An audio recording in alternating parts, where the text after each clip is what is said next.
All Eyes on Iran, and I'll be talking with all my guests today about it, beginning with John Ellis.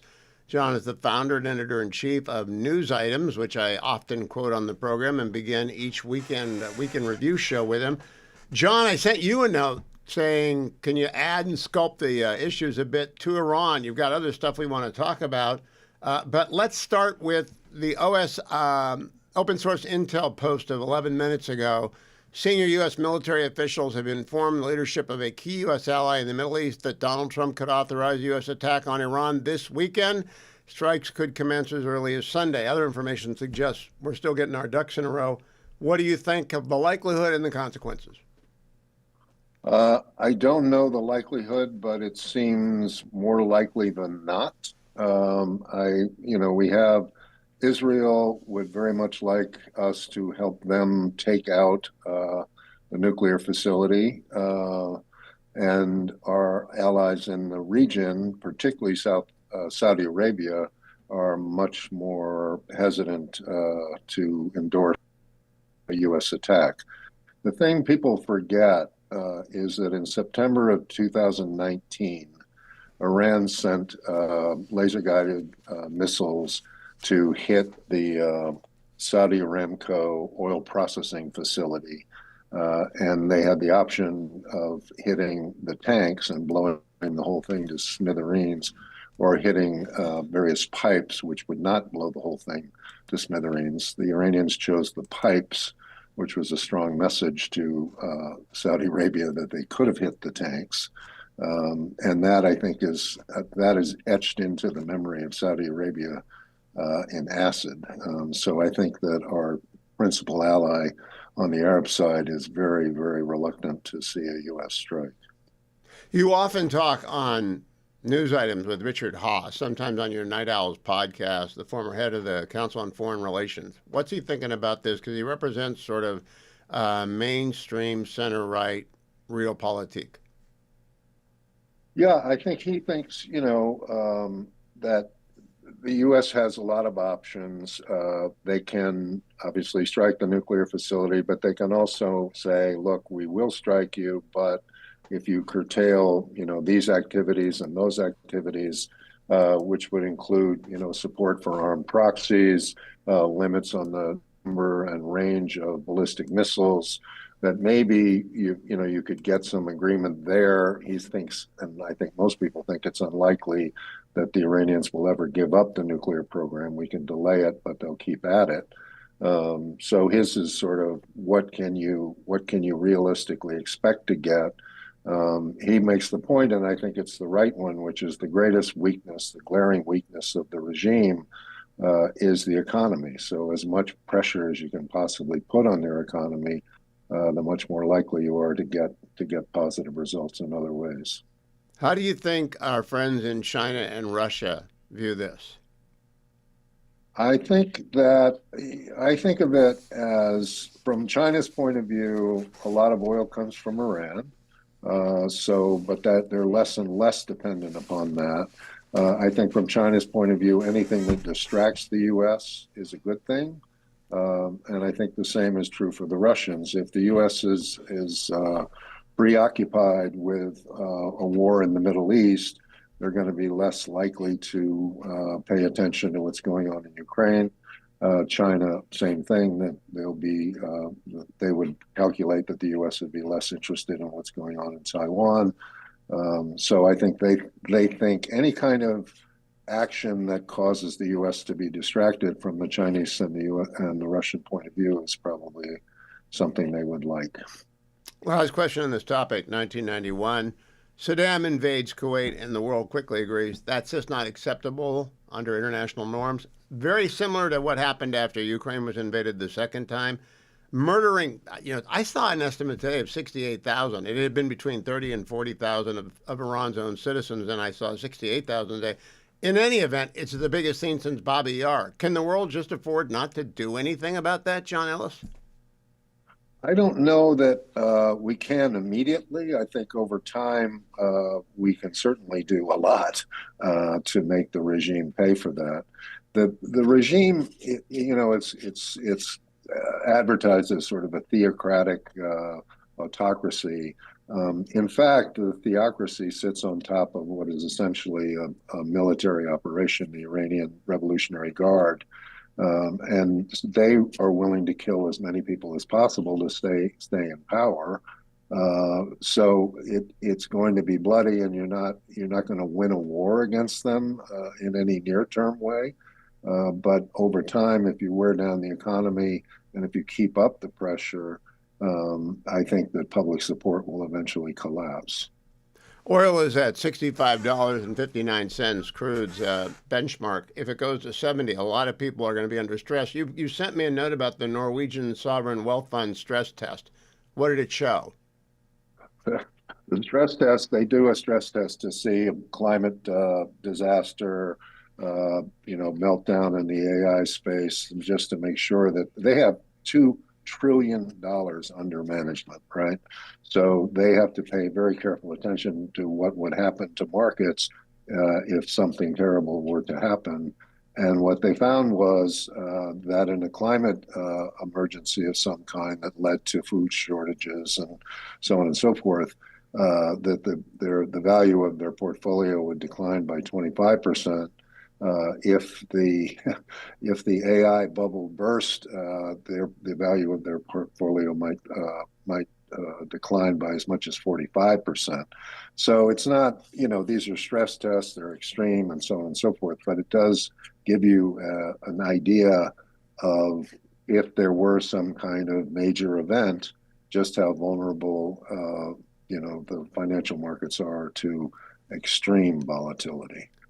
Talking about vulnerability, I used to write a weekly column for the Washington Post, had a wonderful run there. It is my policy never to drag former colleagues, but you sent me a note about it. I had no idea they were this much in trouble. Yeah, the Washington Post. My friend Matt Murray is the editor in chief of the Washington Post, and he said the reason that he didn't really enjoy his job when he was the editor in chief of the Wall Street Journal is that he had to fire, 100 people every quarter. They're now talking about basically shutting down their sports coverage, drastically reducing their international coverage, and immediately, apparently, they're going to lay off 300 reporters and editors. So there's been, as much the media loves to talk about nothing more than the media, and so there's been a lot of back and forth about how terrible this all is. And it certainly is for the people who are going to lose their jobs. The question is the Post viable? Can the Post turn it around? And the answer to that is probably no. And so the question is, well, then why are they doing this? Why don't they just shut it down? Why lose any more money? And the reason for that is that the Post is actually a very attractive asset to a wide range of buyers. Bloomberg would be interested, News Corp would be interested, private equity that focuses on media would be interested. I mean, there are 6 or 8 groups that would be interested in acquiring the Post. So if the Post cleans up its balance sheet in 2026, they may be able to fetch a much higher price than they would at present. Now, I don't believe in mind reading, but have you seen anything that explains why Jeff Bezos may have grown tired of his experiment? I thought it was a good move for Amazon putting its HQ2 across the river from the Post, that it would make sense to move in big time and get the Post. But $75 million a year in pocket change, even to Jeff Bezos. Yeah, I think the calculation, aside from maybe he wanted to be a publisher of a major news outlet, but from a Amazon point of view, owning the Washington Post gives you a certain protection against congressional inquiries and executive antagonism, or at least so he thought. Trump completely upended that model. I mean, I can't imagine Barack Obama or George W. Bush or Bill Clinton ever thinking about going after the Washington Post, but Trump had no problem doing that, and thus what Bezos thought was an asset, something that would help him get through stuff that he thought he needed to get through in Washington, or at least prevent him from being, attacked by Congress or regulatory agencies or whatever. It turned out not to be an asset. It turned out to be a liability. I mean, almost 100% because of Trump. And so, what do? Well, you can turn around the paper, you can try to, or you can put the paper in proper order and sell it. And I think And that's what they're going to you do. persuaded me that that's what's going on there. John Ellis, editor-in-chief, founder of News Items. You can read News Items every morning. It is the thing to go to every single morning, but you got to go to News Items, Google News Items, John Ellis, and you will find yourself there. One of the best, if not the best, morning reads around in America. Thank you, John. Eli Lake is the host of the Breaking History podcast, a contributor to the Free Press, and an expert on Iran. You'll hear him twice this weekend on my podcast because I'm putting together all my long interviews on Iran. That's going to be a 4-hour podcast, and then this weekend. Eli, about 40 minutes ago, Open Source Intel, which is one of my favorite and I think legitimate sites for open source intel, posted senior U.S. military officials informed the leadership of a key U.S. ally in the Middle East that Donald Trump could authorize a U.S. attack on Iran this weekend. Strikes could commence as early as Sunday. The ally was informed if the U.S. decides to move forward. Sources tell DropSite News. What do you make of that? What do you make of the situation? I am not a fan of DropSite News, so I don't know quite what to make of that. I can tell you in my own reporting, Hugh, that one of the big factors here is that the United States does not have enough of the interceptors we use in our THAAD and Patriot missile defense systems. And that has been a problem that, frankly, our defense planners and past presidents going back 20 years should have done something about. We've had national security and defense strategies for a long time that has anticipated the need for these interceptors. But after Russia's invasion of Ukraine and our assistance to Ukraine, which I supported, and then, of course, the use of these interceptors in the 12-day war and the exchanges between Israel and Iran, the cupboard is bare and we don't have the capability. So that's one factor that I know has been weighing on the planning and so forth. And then I don't know what to make of it. Trump himself, as we know, is the decider. He has said at times that, he would love to do a deal and that his conditions I don't think are acceptable to Khamenei. So at some point, I would imagine the military option will be used. But on the other hand, he said he was negotiating, right before the 12-day war.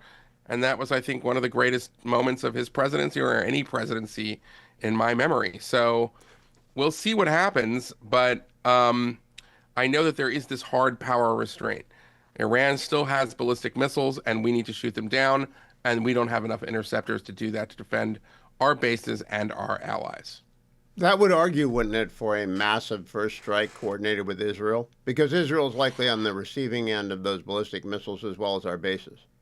Yes, and I think Israel obviously knows that it's a target. And we saw at the end of the 12-day war, some of them get through, and in some ways, the Iranians are aiming, for civilians.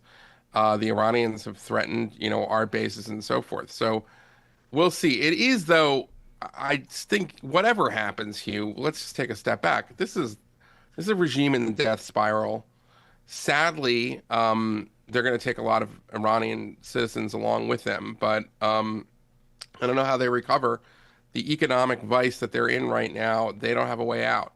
And at a certain point, if you can't pay your goon squads, historically speaking, they're not going to fight out of, I don't think, my assessment would be that there's not even 10% at this point of the population that even once Khamenei let alone would fight for him.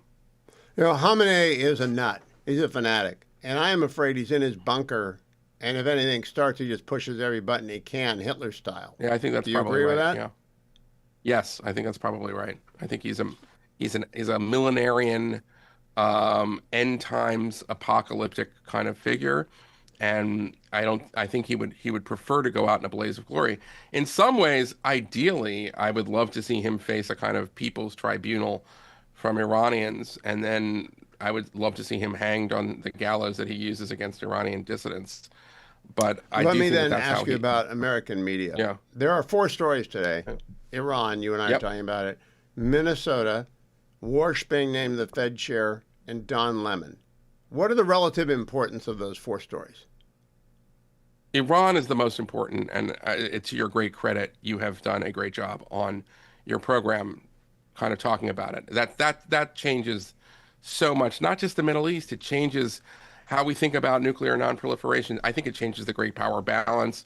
I think it affects the Russia war with Ukraine because Iran is a strategic partner with Russia, and it's an important story for democracy because I do think that that's what the Iranian people want, not necessarily what Trump has articulated, but I think if his actions can lead to a kind of democratic restoration of sorts or a transition to democracy, I think it's world historic, far more important. As much as I think, obviously, I understand why ICE in Minnesota is in the news.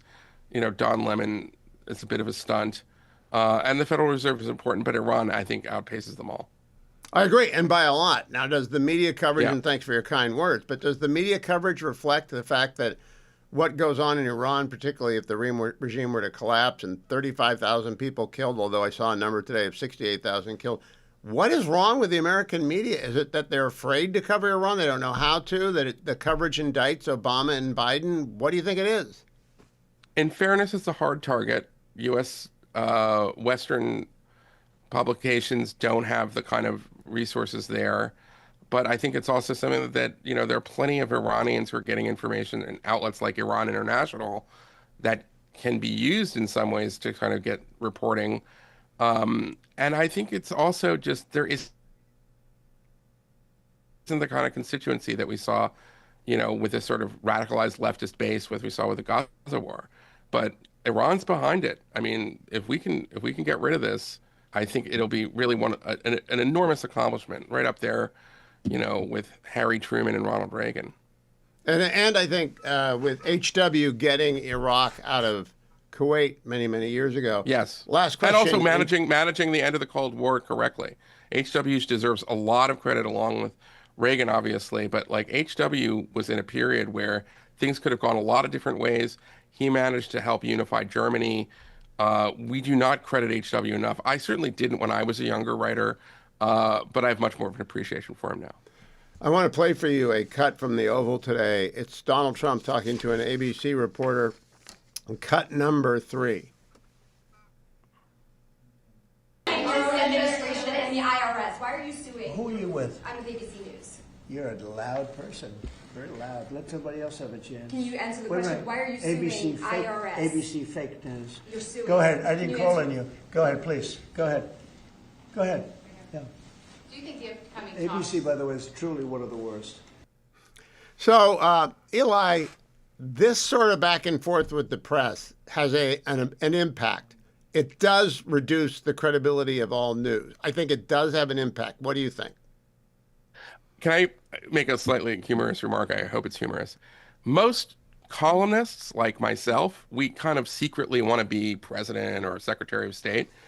We have the first president who actually would rather sometimes be a media critic. Like, I think he wants to be a columnist. It's amazing. I'm like, you're the president, man. Like, you can do what you want. You make the news, but he's obsessed with it. So I think his method is just to delegitimize legacy media. And after 10 years, it's been 10 years of this, Eli. That's why their numbers are down. You repeat something I came from often, Bloomberg. I came from Bloomberg. I was with Daily Beast and Newsweek. So I've been in mainstream media. Mainstream media has discredited itself. Okay, Donald Trump we know just the pulled litany the of curtain reasons. back. Eli Lake of Breaking History in the Free Press. Thank you. Follow him on X at Eli Lake. Joined by Matt Continetti. Matt is the head of domestic studies at the American Enterprise Institute. He's a columnist for the Wall Street Journal. Welcome back, Matt. Good Friday to you. I want to start, I'm going to spend most of our time on Iran and the United States, possibly going to war this weekend, but I want to actually begin with Prime Minister Keir Starmer visiting China. On his way out, he mumbled the name Jimmy Lai. Jimmy Lai is a British citizen who is going to die in solitary confinement. Did the Prime Minister do right by a person who he is supposed to be pledged to protect? Well, it's a start to say his name, Hugh, but it's clearly not enough. Jimmy Lai's legal saga has been going on for years.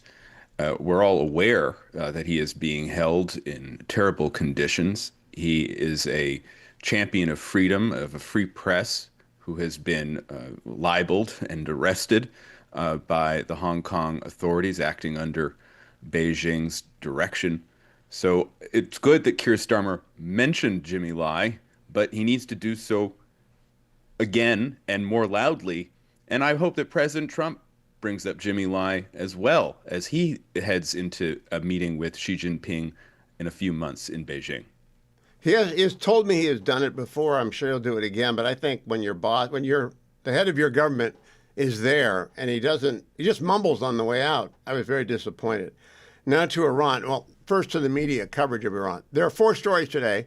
Iran, Minnesota, Warsher to the Fed Reserve, and Don Lemon. What do you think is the relative importance of those 4? And in what order, Matt Continetti? Are we ascending or descending? Descending. Well, obviously, Don Lemon is the least important. Yes. I would say Minnesota is next, number 3, important, but not as important as the next head of the Federal Reserve, who will have tremendous influence over the economy. And then, of course, Iran. Which has been the nettle in American foreign policy since the Islamic Revolution in 1979. That's the most important story. And of course, it's the one that the media is covering the least. That's my conclusion, too. Why is it? Do they lack the ability, the understanding, the resource? We don't have any reporters there, obviously. They'll go to jail. But why the reluctance? Because I think a bit of it is a reluctance to get into what Biden didn't do and what Obama did do, and both of those were wrong. Well, I have a rule, Hugh, which is that the media can focus on only one story at a time. And it tends to go for the shiniest object that often, the cliche, if it bleeds, it leads. And so you have the Minnesota story, of course, with the killings of the 2 American citizens in the course of 2.5 weeks. That obviously has seized the media's attention. But what trumps if it bleeds, it leads is when you have the media reporting on itself. And so as soon as Don Lemon was arrested, the entire media landscape shifted to cover Don Lemon as if he were a national emergency. And so the media narcissism trumps all. That may explain why we're not hearing more about the very important developments in the Persian Gulf. Our mutual friend Bill Bennett used to say Americans have trouble with proportionality. We've got at least 35,000 dead people in Iran. Today I saw from one of the Iranian diaspora news organizations, it's really 68,000 people were murdered by the regime. I don't think that number gets through to people. It's just too hard to imagine shooting that many people in cold blood. Well, this is the Stalinist nature of the Iranian mullahs. What did Stalin say? You kill one person, it's a tragedy. If you kill 1 million people, it's a statistic. And the tens of thousands of people who have been killed by the regime after the protests starting last November, plus the tens of thousands more who are jailed by the regime and probably being tortured, that's just too big to comprehend. And especially when the media has other stories it can chase much closer to home. But, I mean, if you're just tracking the developments, as I know you have been all week, I mean, we are putting in place the forces necessary to strike Iran. And, President Trump, he always leaves negotiations open, but he usually acts on his threats. He did so in Iran last July, and he did again in Venezuela just at the beginning of this year. So I'd be watching very carefully what's going to happen in the next 48 hours. We're going to talk about your guess, but I want to read to the audience Open Source Intel, which is an X account that I follow fairly closely, usually reliable. Senior U.S. military officials have informed the leadership of a key U.S. ally in the Middle East that President Trump could authorize an attack on Iran this weekend. Strikes could commence as early as Sunday. I think that's actually credible, but I also see that a lot of our big airplanes moving things like THAAD systems and Patriot missiles are still moving into the region. They got to protect things. Absolutely. Yeah, and I think that's why Trump has waited to this point. He'll keep waiting until that air defense is in place. Matt, as I imagine what might happen over the weekend or next week, I know that there are 40,000 American troops on ships and on bases there. It's not without grave risk to our people. And I don't think that's fully baked into the equation yet. How do you assess the up and the downside of striking Iran? Well, I think the upside is clear, is that you could deal a lethal blow to the missile program. You could hit the nuclear remnants, such as they are after Operation Midnight Hammer, once more. You would degrade the security apparatus, the IRGC and the besieging militias that the regime uses to enforce its will. And more broadly, you would set the conditions for an eventual regime collapse when the Iranian people can exploit the weaknesses of the regime, which are many, and finally end the Ayatollah's rule. The downsides are, of course, retaliation, attack on U.S. forces in the region, attack on the state of Israel. So you have to be very careful, and you have to be prepared for whatever comes next. You also have to be aware that President Trump has laid down a very fine line here. He has said repeatedly that Iran needs to stop killing its people. He has said that Iran needs new leadership. Just the other day on the red carpet for the Melania movie, he said that he's demanding that Iran ends its nuclear program entirely, verifiably, and he's demanding that they end the killing of the protesters. He may have left out a third demand, I think, that we're making to the Iranians, which is they have to curtail their missile program. These ballistic missiles threaten Europe. They threaten our posts in the Middle East. One day they could threaten the United States. They shouldn't be allowed.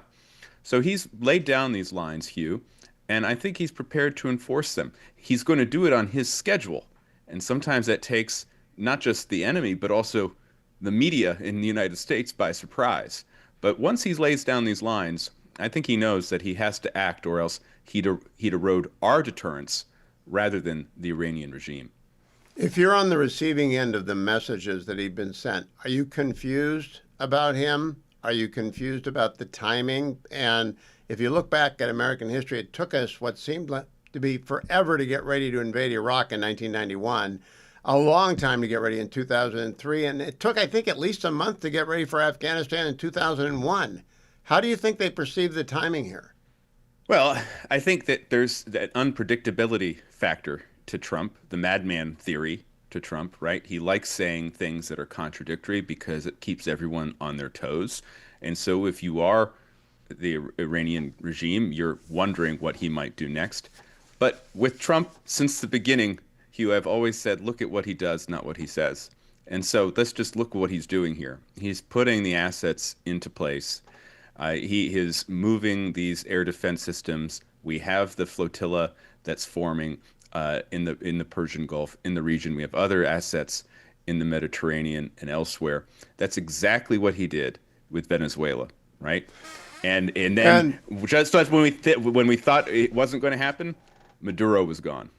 Be ready to get up on Saturday morning and see something happening. Matt, I have tried to talk to every Iran expert that I can. The one I found fascinating this week, well, they're all fascinating, was Rear Admiral Mark Montgomery, retired United States Navy. He's actually run a carrier strike group. He speculates that we've got one of our Tomahawk missile Ohio boomers there, as well as all the destroyers with their missiles, as well as the Lincoln with its aircraft. We can hit a lot of targets, and then if the B-2s come, they can switch out their big payloads, the bunker busters, for lots of little payloads. And if the Israeli comes in, we together can hit hundreds and hundreds of targets at the start. Do you think that is how it will go down, or do you think it will be a big demonstration and a chance for then Iran to throw up their hands and say enough? I'm not sure, Hugh. There's something that Trump likes that's about spectacular, but not necessarily spectacular in the shock and awe fashion of the bombardment of Baghdad back in 2003, which did use quite a few munitions to light up the government centers of Saddam Hussein's regimes. Trump likes the shock of surprise, the audacity, right? We wake up one morning and all of a sudden the mission to destroy the Fordow nuclear complex in Iran has already been completed.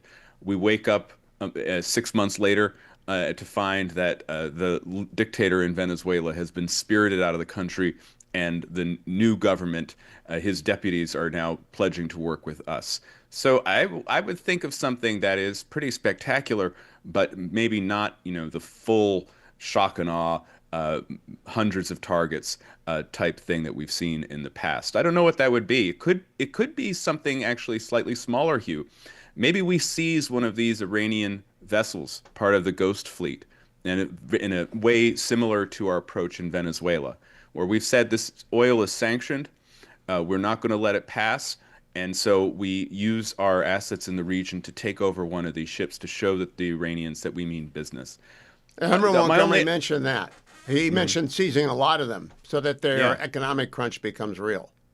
I mean, it already is real for the Iranian people. I mean, that's why we had these protests to begin with. You know, that you have to feel for the Iranian people, especially in a place like Tehran. They have no electricity, they have very little food, they have no resources. I knew something was going to happen in Iran toward the end of last year when I read a small squib in the paper where the Iranian president Peshkasian was raising the possibility of moving the Tehran population out of the city to deal with the drought. I said, if you're going to do that, you have big problems. And sure enough, they do. And so really what America needs to do is enforce its red line in order to maintain our deterrence, but then also to continue the pressure that will eventually lead, I think, this regime to collapse.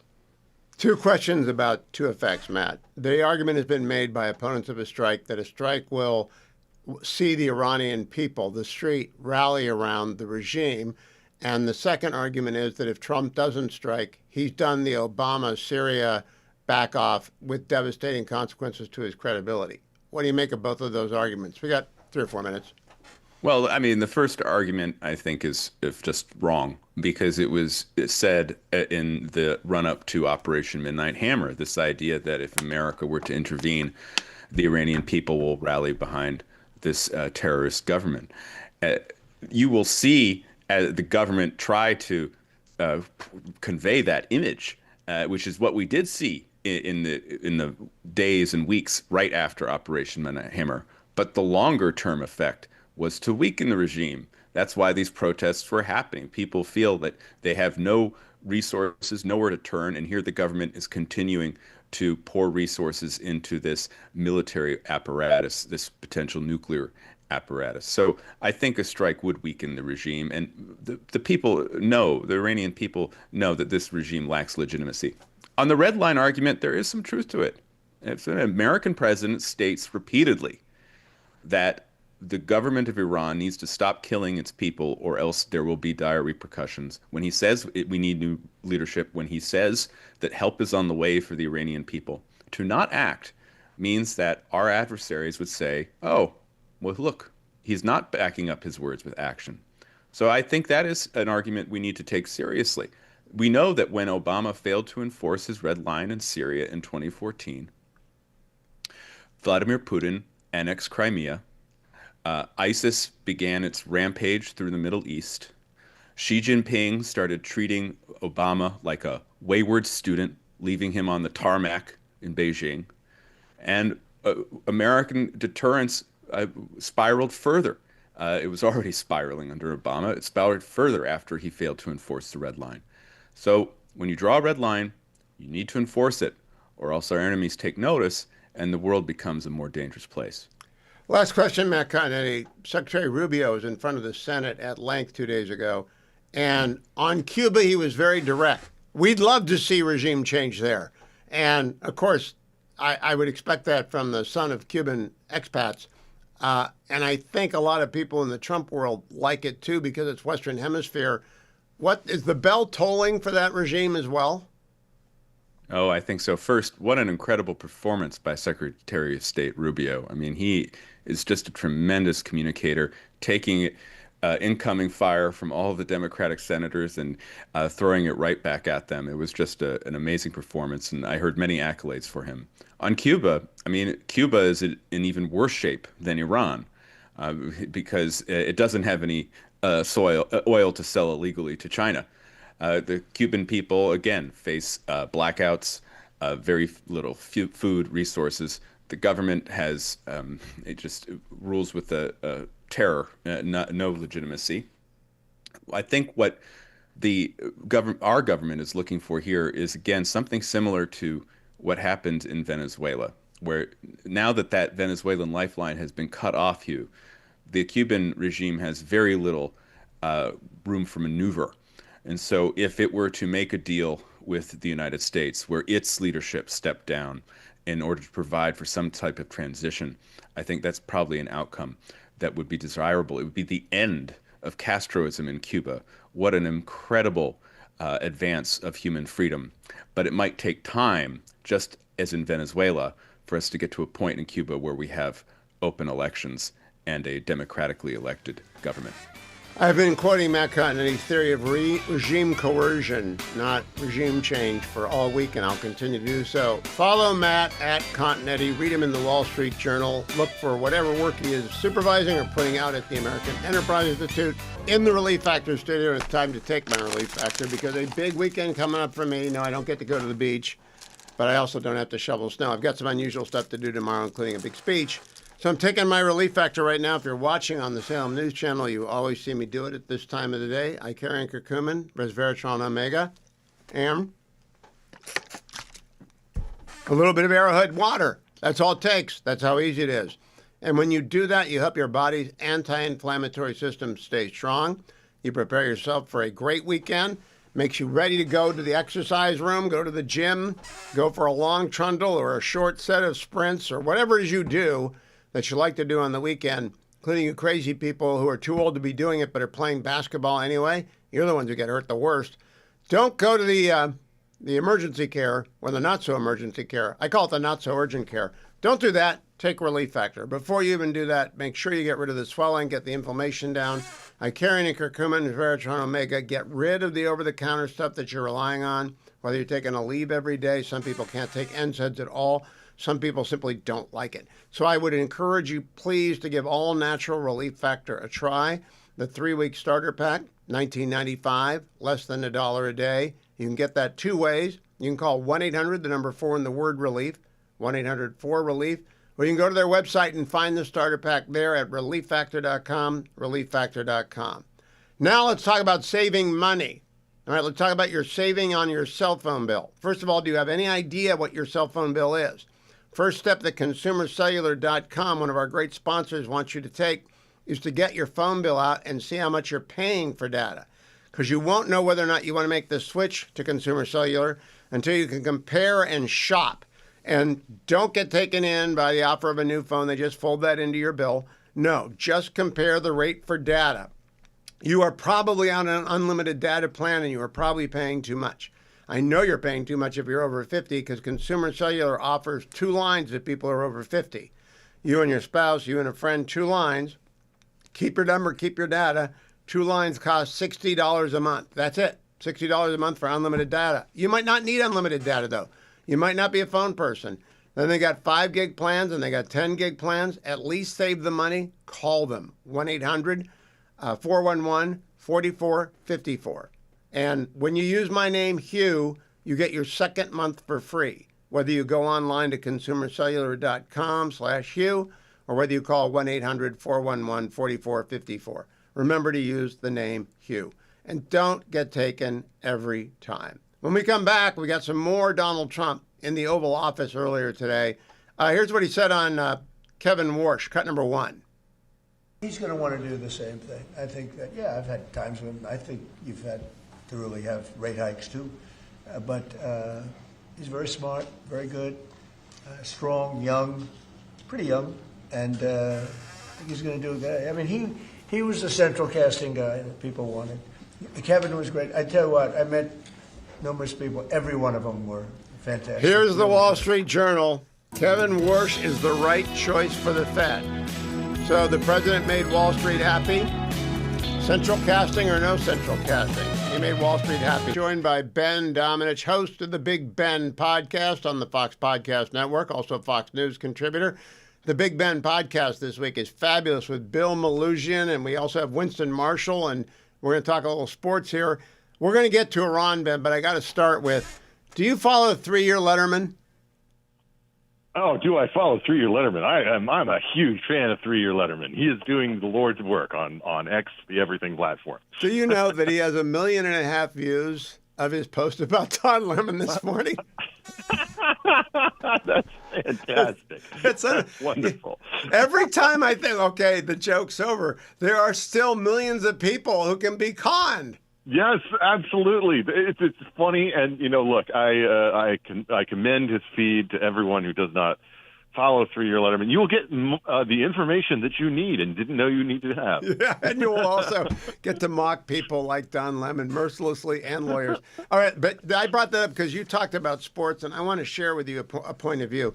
I grew up on Pete Franklin. All right, he was the 3WE new sports talk guy at night.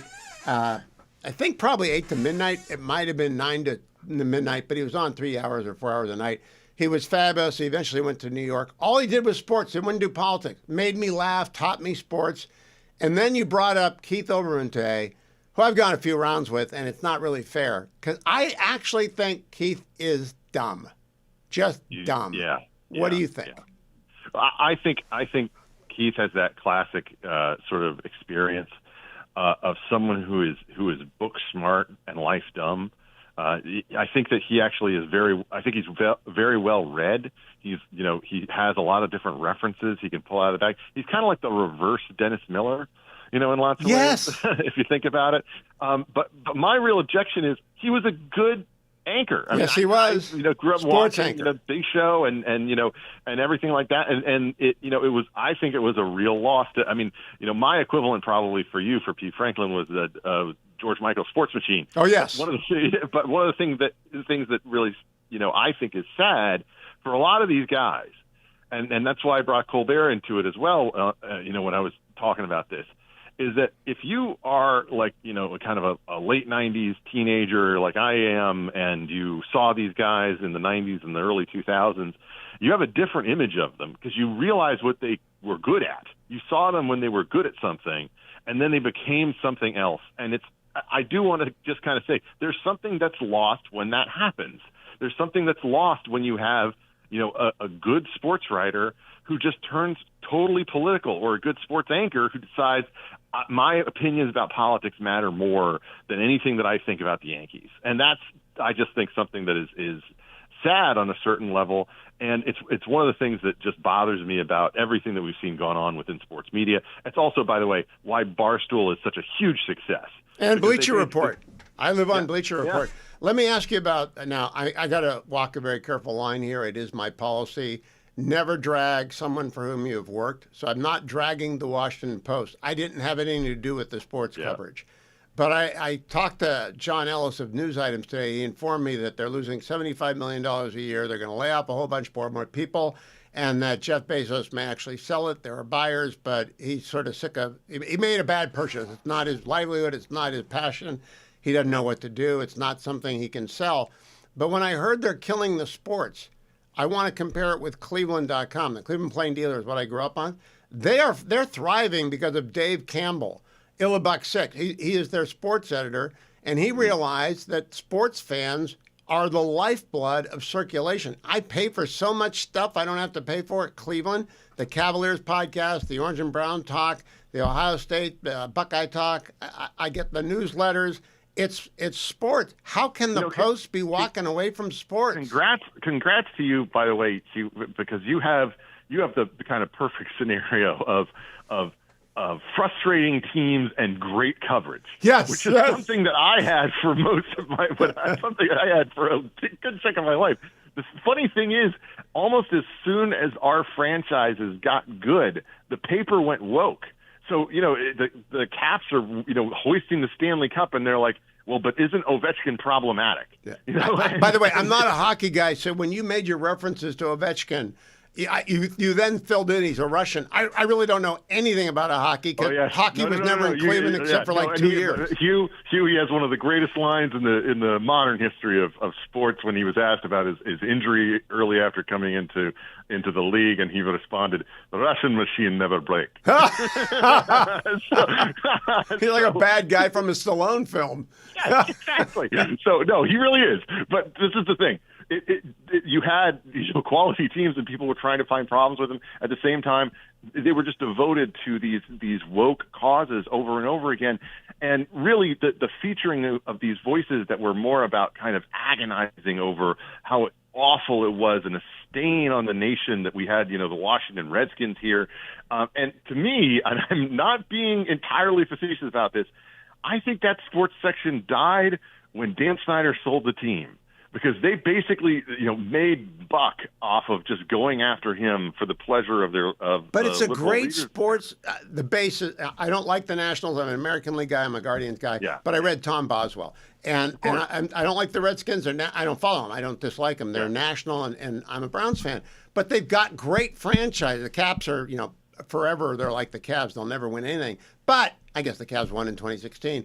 You've got a great base of people, and you can sell newspapers and content. There's another element of this, Hugh, that you probably know or just can incline toward. They are the broadest and most diverse in terms of any of the unifying elements in DC. Oh, I didn't know that. Oh, you're right. You have that makes black sense. and white fans together with completely opposite political views, and they are, joined at the hip at cheering for their team. So it's actually this great. It's one of the few unifying things in this area, which, by the way, is an area where there are people who actually. Not everyone is transitory. Not everybody just comes in and out, and that's why my mom gets a season package every year that us kids buy for her to go to the Nationals games. She loves baseball. She scores the games, and she sits across from two old black dudes in their 70s, and they just go back and forth about which relievers they like and which people they hate. And that's the kind of thing that is great for a community. Well, how would you rate the Beltway as a sports town? I've told people Cleveland may be the best sports town in America. Compared to L.A., it certainly is about 1,000 times better. And the Orange County with the Angels and San Diego, Southern California just does not love them the way that Cleveland does when there's no alternative. How do you put the Beltway sports community in there? DC is second tier. The reason that we're second tier is because it's actually a basketball town, and the basketball team sucks. And has always sucked. I saw Jordan on his tour here. I saw him in his Yao Ming's first game here. I went to that one, and it's one of these things where this is an area that really is more basketball focused after the Redskins, and they just don't have that. And unfortunately, until that gets good again, they're take a minute before we go to the break. We'll do a Ron in the second segment. Tell the audience who George Michael is, because when I moved there in '83, I was hooked immediately, and he was a forerunner of ESPN, actually. He really was, and he had this amazing clip show, and with all sorts of funny jabs and commentary and things like that. He was just an outsized personality. They made fun of it on SNL, if you can look it up, with George Will's Sports Machine. Oh no, really? One of the epic clips from SNL with Dana Carvey, I believe. But it's one of these things that it was just a forerunner of that idea that this is a format that could work. You could do these packaged clip shows from all around the country and show kind of the best and the bloopers and everything like that. And it was must-see viewing for me as a kid, and it's still something that I think of. Did you watch the rest of Channel 4, Bob, the Weatherman, Jim Nance? Yes. I mean, it was the greatest television local station I think I've ever watched consistently. It was incredible, and we're both sounding like old guys right here. Well, I am an old guy. You're not, but I was a dad watching this, and you're a kid. But look, I think that this is another situation where we have lost so much in terms of local coverage. We've lost local coverage that is high quality. We've seen so much of it just drained and not be replaced, and that's actually the news that people care the most about. It's very silly to me. You mean that none of the snow's been removed from D.C.? Do you mean that? Exactly.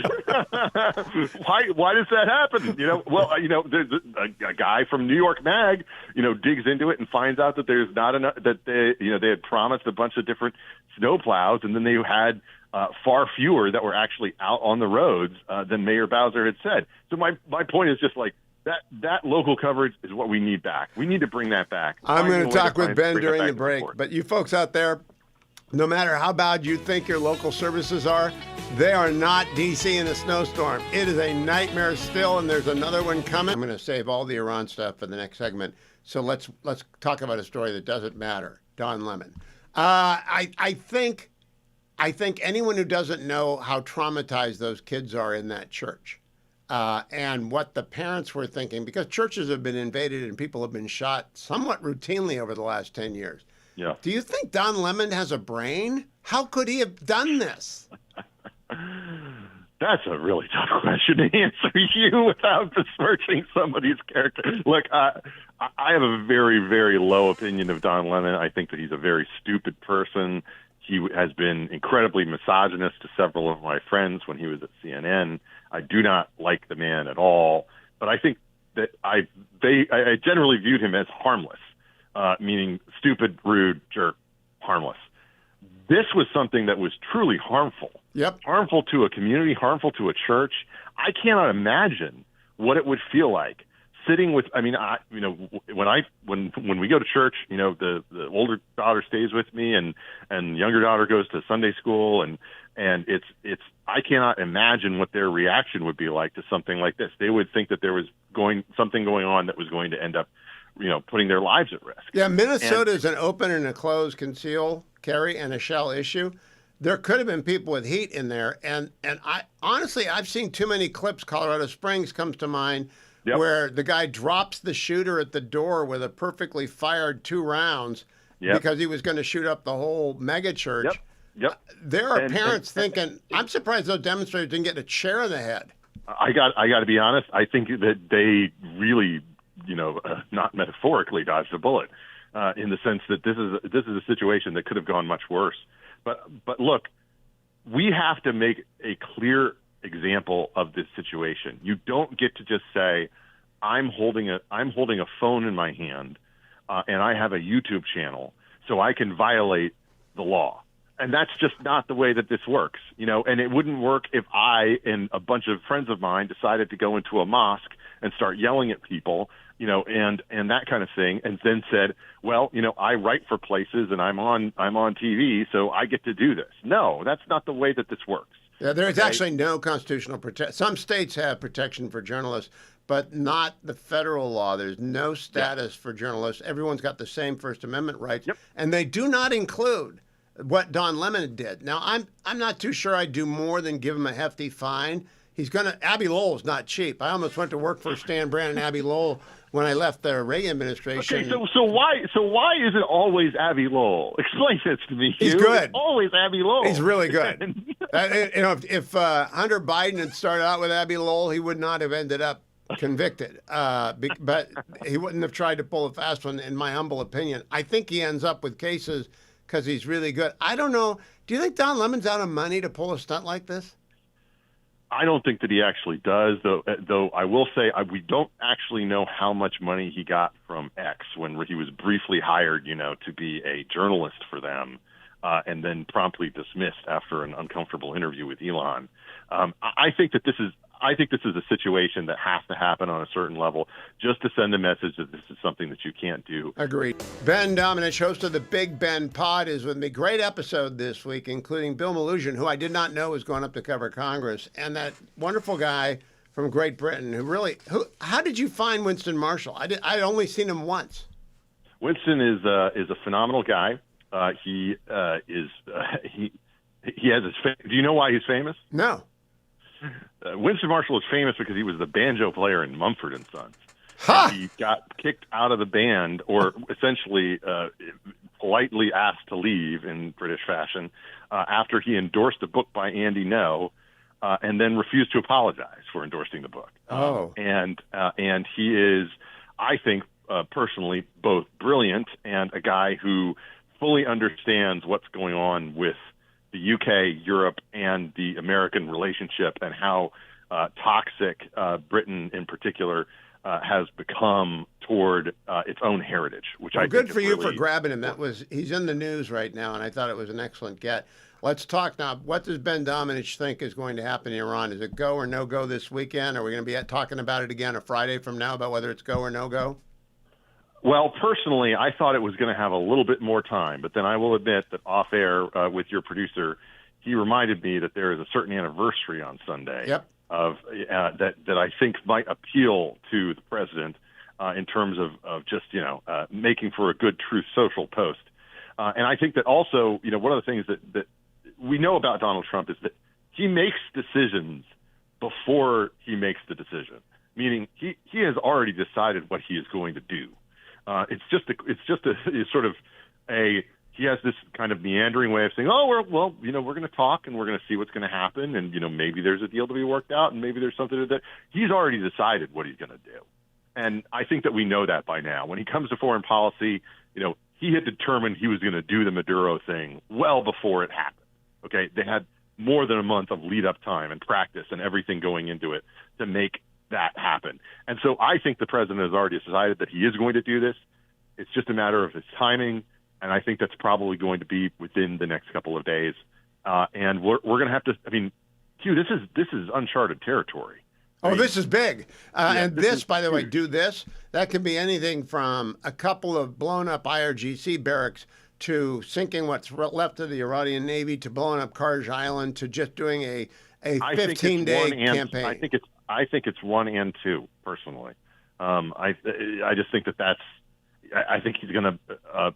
I think this is going to be significant. And look, there's a major roll of the dice with this one that I'm not sure that everyone in the country is necessarily prepared for. But look, this president, gosh, he's a year into his second term. Is he the most important foreign policy president that we've had in this century? Saves us from a nuclear Iran, yes. Just in terms of the impact that he has had in this short amount of time, it's astonishing to me because I just don't think that people necessarily expected it. I also think that it's going to put some people in a bind around him because, the whole argument for him that was advanced by a certain segment of people who said, who basically tried to pretend that Donald Trump was a dove, which is not true and it's never been true. But then there's also people who I think tried to kind of frame him as being something that he wasn't. Look, he sees the opportunity here, and I think that this guy actually has deep empathy for the people who are getting killed in the streets. And that's something that, you saw when it came to the young people getting killed in Ukraine. He always brings it up. It's as if, he can't stand the fact that journalists sort of forget to mention the death counts and stuff and reports of that nature are being put on his desk on a daily basis. Yeah, John Ratcliffe is the dog that never barks.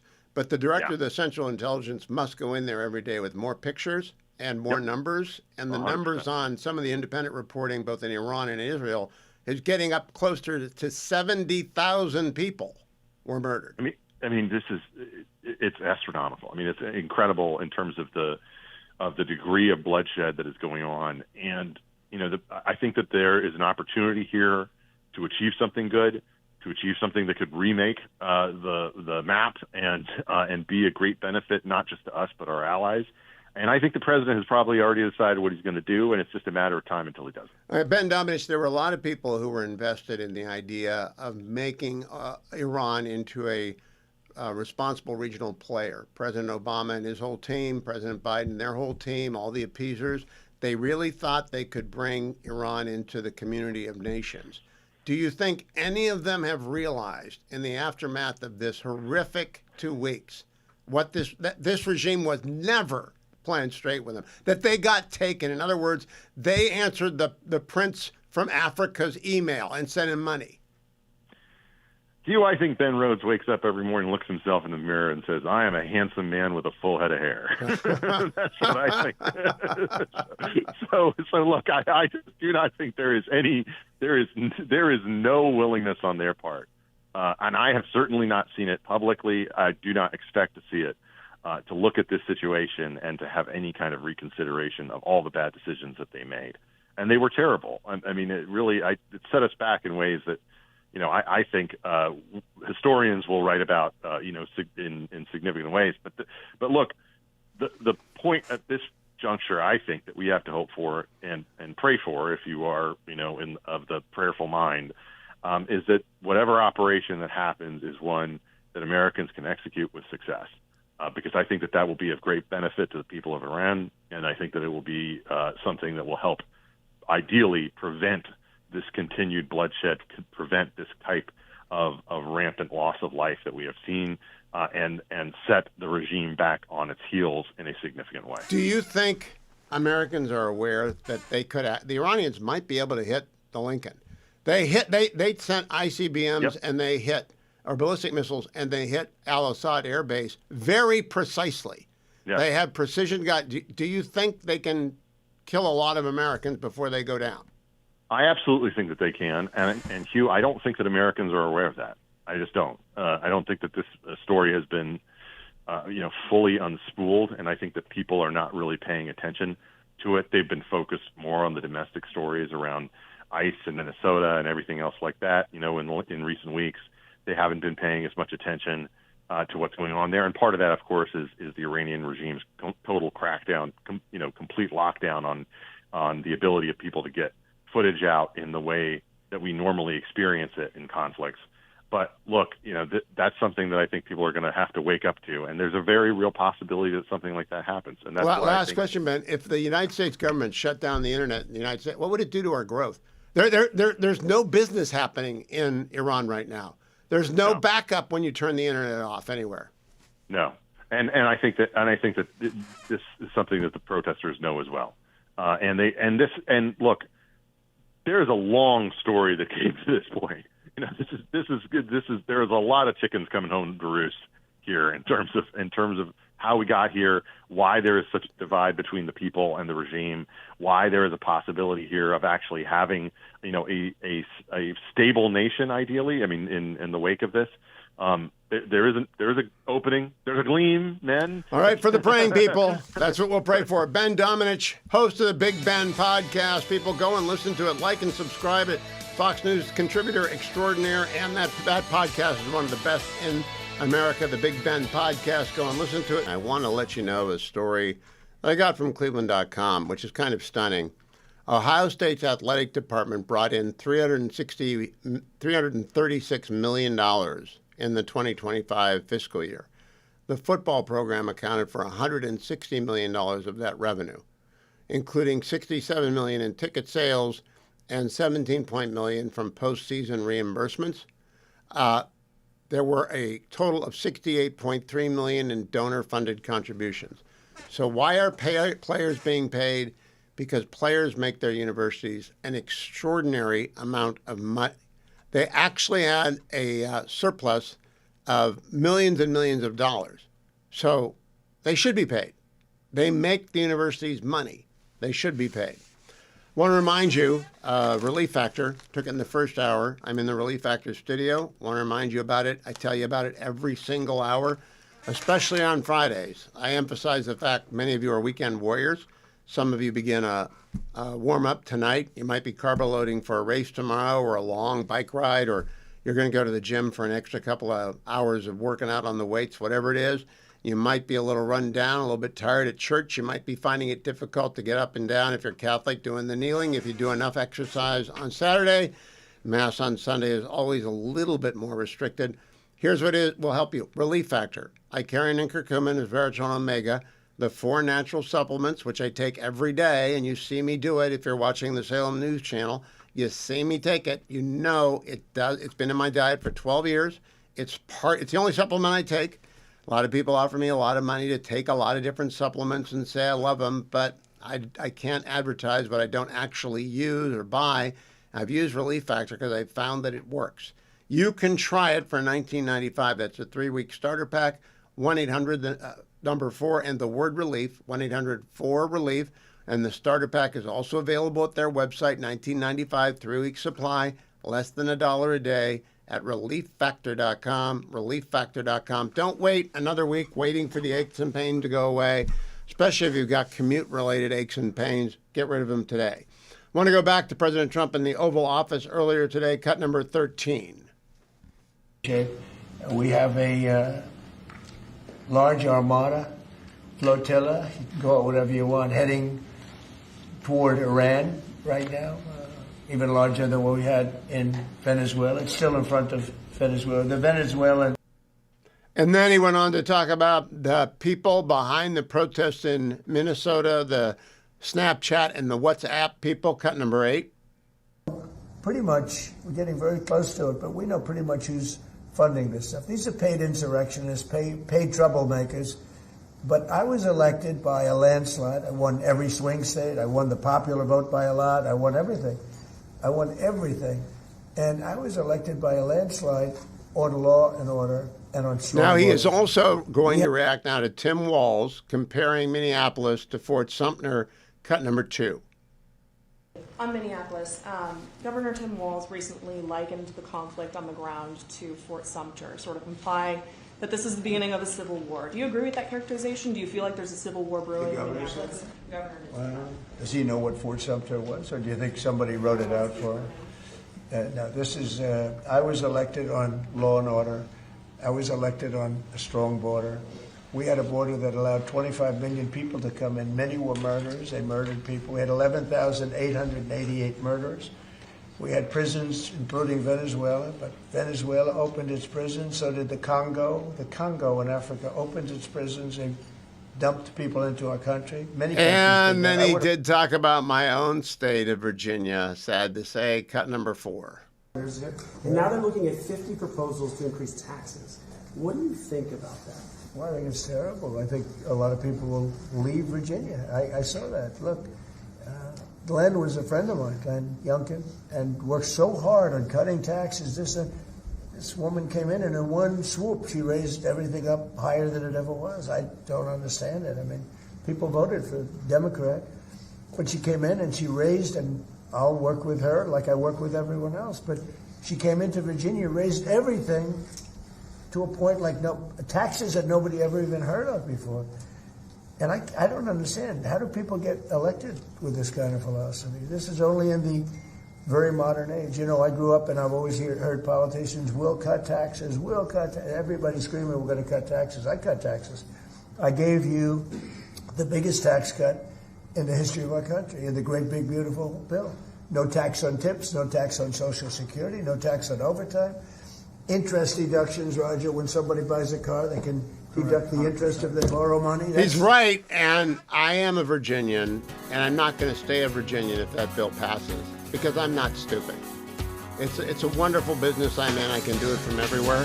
I'm not going to do it from Virginia if that proposal makes it into law, which would make the taxes in Virginia higher than they are in California. Abe Greenwald is the executive editor of Commentary, a participant almost every day that he's not on jury duty on the Commentary podcast. I listened today, Eli. You were talking about Iran today. Yesterday you talked about Minnesota.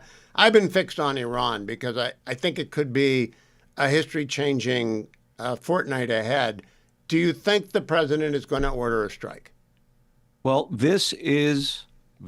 very glad you've asked me this, because I often actually, Hugh, I think of you because in the run-up to Operation Midnight Hammer, to that strike that Trump ordered, I was on your show and you asked me then if I thought it was going to happen. And I was quite skeptical. I didn't think it was going to happen. And you were much more certain than I was, and you were correct. And I have now kept your voice in my head in thinking about these things. And you also have to remember that during Trump's first term, he called off a strike at the last second as well. Yeah. A strike on Iran, because he calculated that the death toll would be too great in response to the Iranians having knocked down an unmanned U.S. drone. But that did not stop him from 6 months later taking out Qasem Soleimani. So I think it's more likely than not. How about that? Okay, I agree with you, and my reasoning is this. He's a very visual person. He learns by seeing. And John Ratcliffe, who doesn't make any news at all, we never see him. Every day I think he's bringing in new pictures of what they did. And I don't think we have quite mentally got our arms around. Channel 24 in Israel is now reporting upwards of 80,000 people murdered by the regime. That if John Ratcliffe and our intelligence community gives him pictures of even a tenth of that, remember how he reacted to Syria and the poison gas? He's going to want to punish people.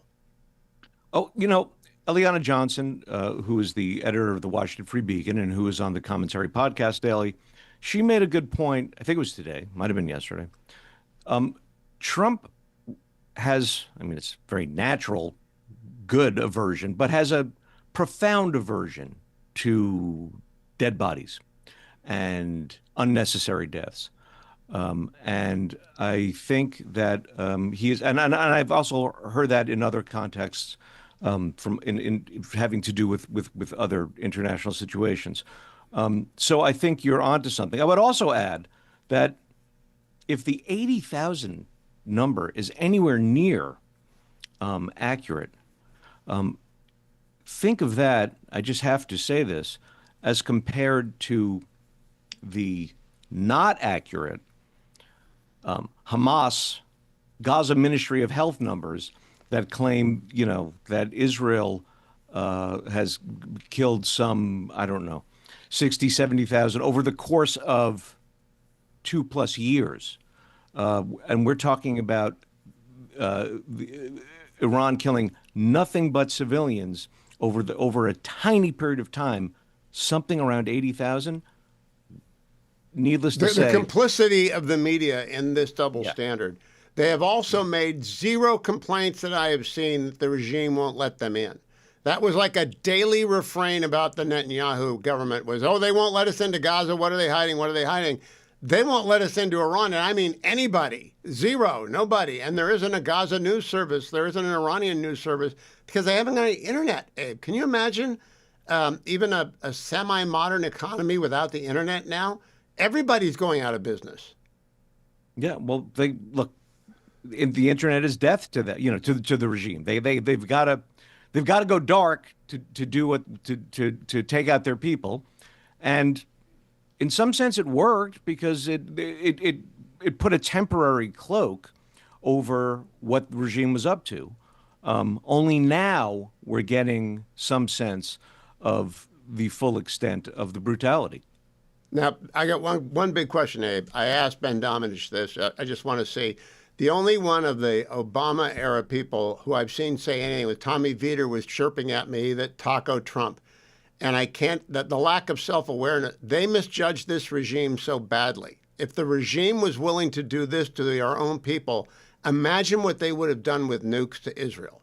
That no one seems to have made that connection that Team Obama and Team Biden were wholly wrong about the nature of this regime.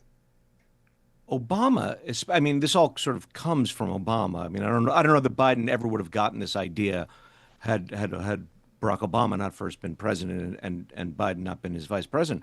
Obama's whole approach to Iran was that the U.S. was somehow talking down to it unwarrantedly, and that what we needed to do was offer the open hand, if you recall, and sort of welcome it back into the community of responsible nations and understand its point of view.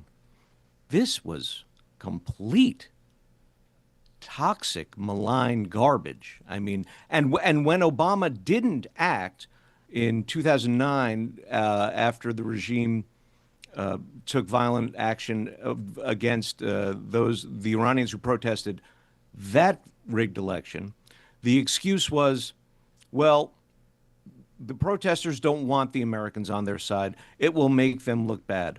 Nonsense. As we see now, the Iranians are, to the extent that they can reach out, are asking for American help here. So does the left in America not know and doesn't want to learn, or do they know and don't care about the nature of this regime, China? They kind of care about Russia for reasons I'm not quite sure, but they don't care about China and the Uyghurs and Hong Kong and Jimmy Lai, and they don't care about this regime. They care about themselves. I think liberals generally don't particularly know or don't care that much. It's not big on their radar. I think if you're on the left, the honest to goodness left in this country, you don't want to say a word against Iran. You've been protesting on their side for 2+ years. You've been supporting their terrorist proxies, chanting their terrorist proxies' slogans of extermination. You believe essentially in their cause. And now you are embarrassed because they are revealed in the full light of day, even though it's a completely dark society. When those lights turn on, a whole lot of video is going to come our way. Yashar Ali made that comment online, and it's been haunting me ever since. We're going to be up to our necks in awful video. Abe Greenwald, follow him on X at Abe Greenwald. Listen to the Commentary Podcast every day. It's free and boy, is it informative. Tarzana Joe is the poet laureate of the Hugh Hewitt Show. Hello, Joe. Hello, Hugh. More housekeeping. The TarzanaJoe.com website is getting a total makeover. So if anybody wants to reach me, it's TarzanaJoe@hotmail.com. TarzanaJoe@hotmail.com. Did the button break again? You bet. You bet. My button broke again. And all right, TarzanaJoe@hotmail.com it is for all your poetry needs. You talked about the 4 stories of the week. You missed the 5th story, which is the weather on the East Coast. And even though I'm a West Coaster, I went there this week to cover it for the Hugh Hewitt Show. I've called the Golden State some names, well, maybe 1 or 2. A sorry nest of vipers, which happens to be true. The roads are paved with promises almost before they're spoken. Just like the failing 405, those promises are broken. Our leaders measure progress by how much cash they've spent and never give a second thought to where the money went. I've told myself I'm leaving. There isn't any doubt. I'll board the first bus going or catch the last plane out. Then this week, for the weekend, I found myself in Philly. And let's just say I found it there just a little chilly. Moments from our landing, a winter storm came calling, a thrill of swirling flurries that just would not stop falling. The streets, the roofs, the runway were shimmering in white. An icy slush was piled up almost to mailbox height. We passed the local golf course where all the posh folks play. They could be having tea time somewhere in early May. I dipped my frozen fingers in the cocoa I was drinking and figured I should give some thought, perhaps to second thinking. It only took a little cold to finally put me wise. Forgive me, California. I apologize. That's Yoo-hoo, Mr. Warner, I'm back by Tarzana Joe. That's wonderful, Joe. Which state were you in? I was in Philadelphia for the funeral of my brother-in-law, and I would like for a moment, my brother-in-law had Marfan syndrome.